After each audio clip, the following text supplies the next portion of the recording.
Olá, carioquinha! Tudo bem com você?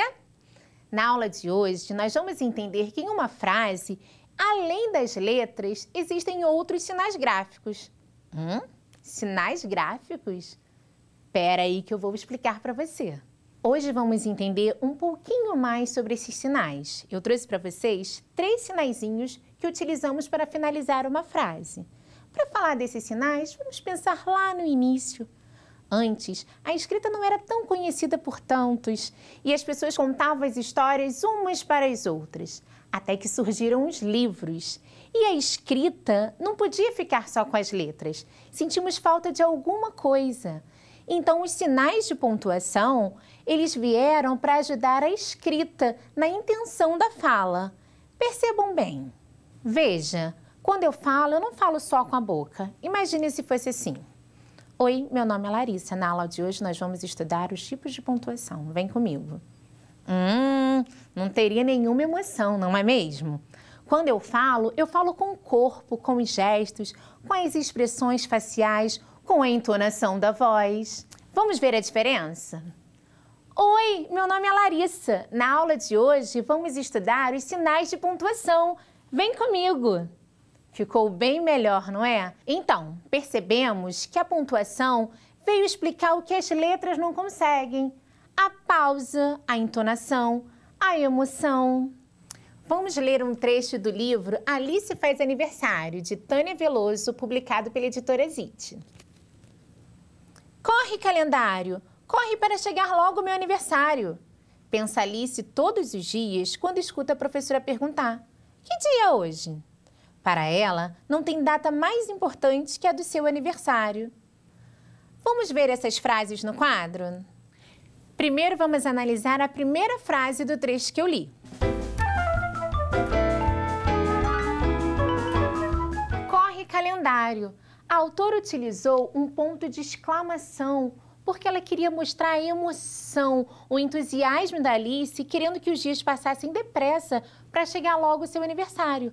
Corre, calendário! Agora vamos ver outra frase. Que dia é hoje? A autora utilizou o ponto de interrogação para marcar o final de uma pergunta.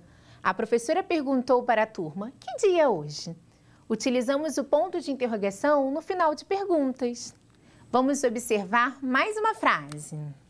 Para ela, não tem data mais importante que o seu aniversário. Já nesta frase, a autora utilizou um ponto final porque ela quis marcar uma pausa máxima. Perceberam 3 sinais gráficos diferentes que podemos utilizar no final das frases?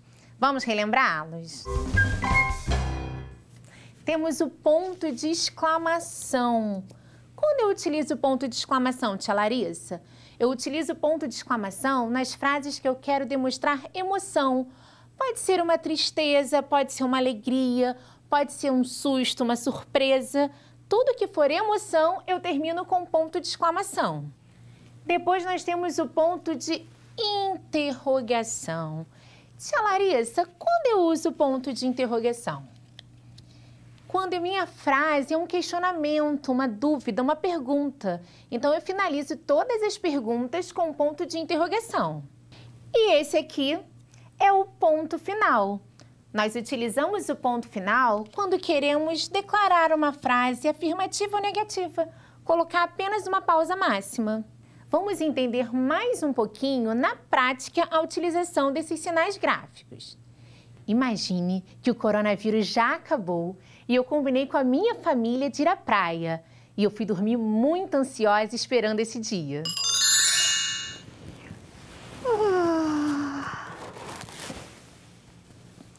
Está chovendo hoje? Está chovendo hoje. Está chovendo hoje. Você conseguiu perceber que nessa historinha utilizamos a mesma frase, mas com 3 entonações diferentes? Vou te ajudar a perceber. Primeiro, ao acordar, eu fiz uma pergunta e eu utilizei o ponto de interrogação. Está chovendo hoje? Minha mãe respondeu a minha pergunta afirmando. Ela disse uma frase afirmativa. Está chovendo hoje. Por isso, terminou com um ponto final, uma pausa máxima. Agora você percebeu a minha reação quando eu soube que realmente estava chovendo? Eu fiquei muito emocionada, eu fiquei triste. E eu respondi: está chovendo hoje. Por isso, eu coloquei o ponto de exclamação para marcar a emoção da minha frase. Agora, imagine se eu vou contar essa história para você escrita e não existissem esses sinais gráficos. Como você entenderia qual frase era a pergunta, qual frase era a resposta e qual frase estava com bastante emoção? Por isso a importância dos pontinhos. Vamos observar mais um exemplo. Eu estava em casa esperando meu pai chegar do trabalho, mas deu muito sono, não aguentei esperar. Eu poderia mandar uma mensagem de áudio para ele, mas eu quis escrever para mostrar que eu já sei utilizar os sinais gráficos. Imagine essa mensagem. Papai, não consegui te esperar acordada. Estou com muito sono. Vamos jogar bola amanhã? Eu amo você. Na aula de hoje, nós vimos 3 sinais gráficos que utilizamos no final das frases: o ponto de interrogação, o ponto de exclamação e o ponto final. Agora que você já conhece esses sinais, você pode pegar todos os textos ao seu redor. Pode olhar o seu material de complementação escolar, o seu material didático carioca, jornal, revista, e toda vez que você encontrar um sinal gráfico, tente ler com a entonação que você já conhece. Ah, e se você quiser conhecer um pouquinho mais da história Alice Faz Aniversário, você encontra no material didático carioca do primeiro semestre. Tchau, tchau, carioquinha! Até a próxima aula!